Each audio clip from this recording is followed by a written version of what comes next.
Hello everyone, in this Thierry Sicard tutorial number 42, we will review the electron energy band for conductor, semiconductor and insulator. In the semiconductor we will see the valence and conduction band and how we can create electron-hole pair by giving enough energy to the electron to jump from valence to conduction band.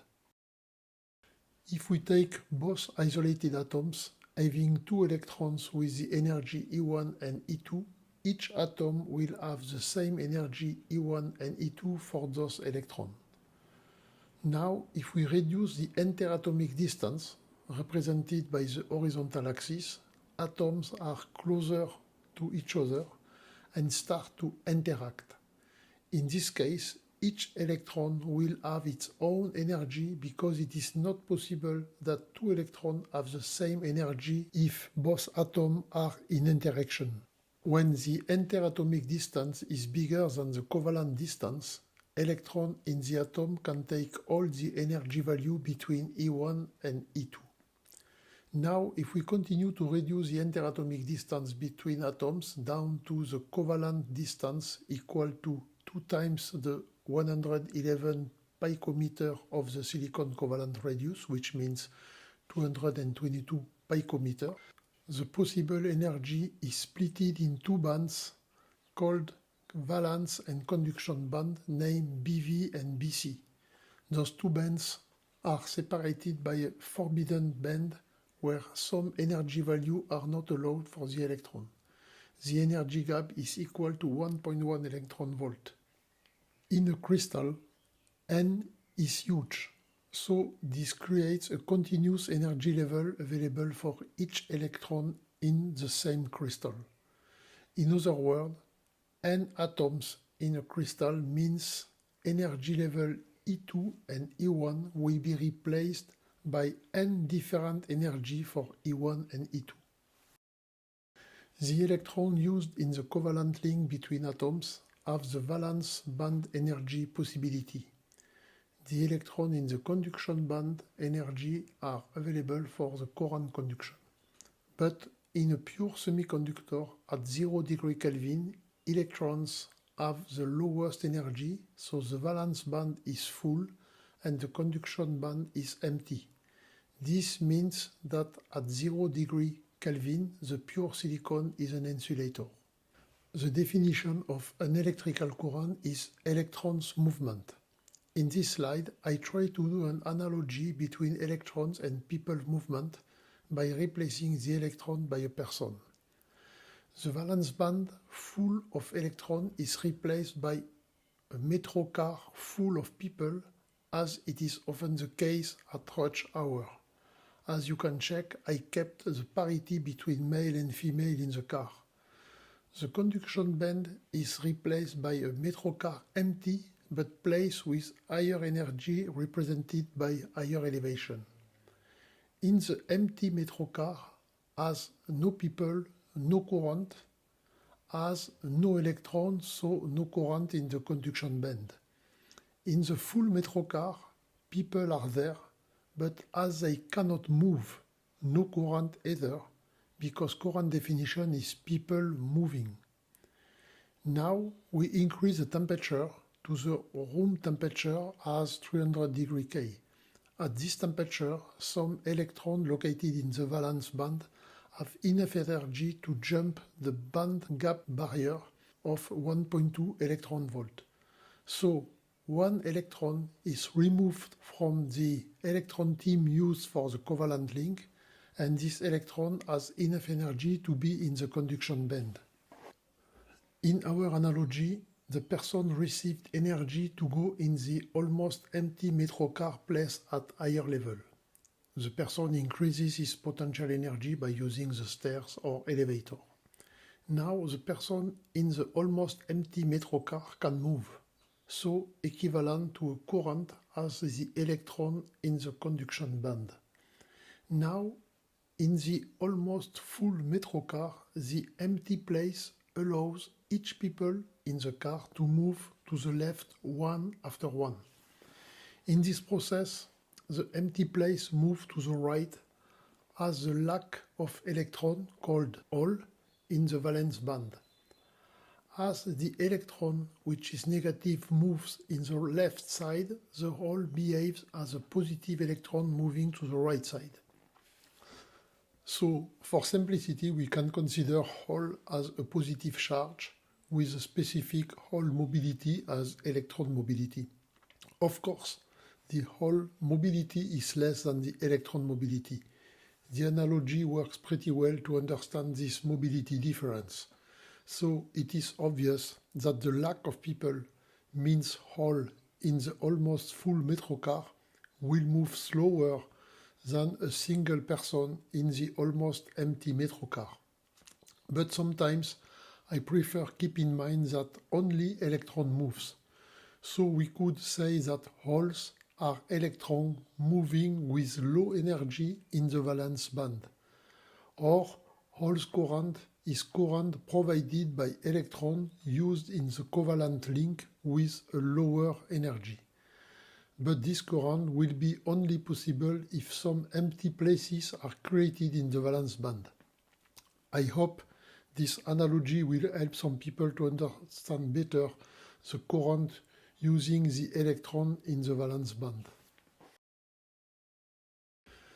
In this slide, we come back to the valence and conduction band at 0 degree Kelvin, with no electron in the conduction band and all the electrons at the lowest energy in the valence band. Now we bring 1.8 electron volt, so some electron can get enough energy to jump the 1.2 band gap and be a free electron in the conduction band. Now, if the free electron in the conduction band is subjected to an electrical field, it will do a distance dE during a time delta t, which means the electron has the velocity Ve. In the valence band, the lack of electron, or hole, will do a distance dH during a time delta t to get a velocity Vh. The current in the conduction band is IE equal minus ρ time Ve, where ρ is the electron mobile charge volume density. The current in the valence band is IH equal ρ time Vh, where ρ is a whole mobile charge volume density. The total current IT in the silicon will be the sum of both current, the electron in the conduction band and the hole in the valence band. But we have to keep in mind that hole is a simplification, and we can also say that hole is just electron with lower energy allowed in the valence band. The electron average speed in a solid is in the order of centimeter by second.